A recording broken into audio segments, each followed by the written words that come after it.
So I think if this is a very foreign concept to you, the way to start, I guess what I'd call mindfulness, is as confusing and unnecessary as it may sound, it's actually the most efficient thing in breaking the circuit, is feel what's going on in your physical body.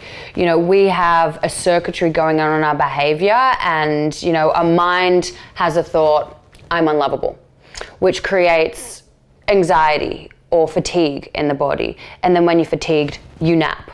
Right? Let's say that's the one story that we're running with. It's very hard to catch that thought, I'm unlovable, because it's a belief. It's very hard to go to an anxiety or behavior, but you can go, wow, I'm tired.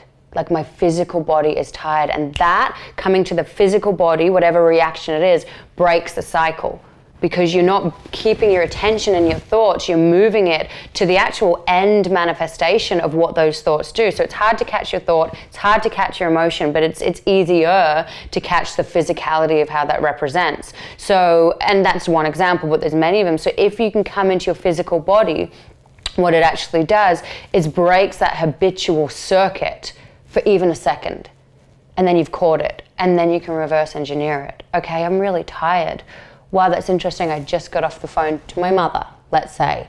Oh, and after I was on the phone, you know, she said something that shut me down, and then I felt really sad, but I didn't want to feel my sadness, so now I want a nap.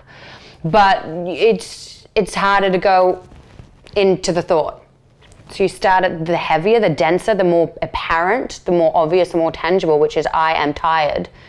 And then you reverse engineer it and you start to break that cycle. So if it's hard to catch your thoughts, which it is, catch your physicality and sit with it. And again, what will happen is you'll look at your physicality and you'll catch it for a second. You'll either want it to change and feel bad about yourself, and that's okay, be aware of that.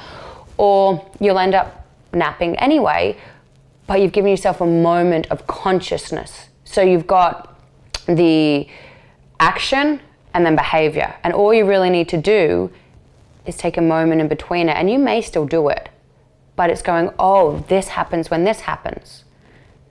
So it's a moment in between, and those moments get bigger, they become more frequent, and they get easier. But our job is to catch one moment where we witness a behavior as a result of something external that's triggered something that either seems a little bit your reaction seems out of proportion to what it should be, or it doesn't serve you.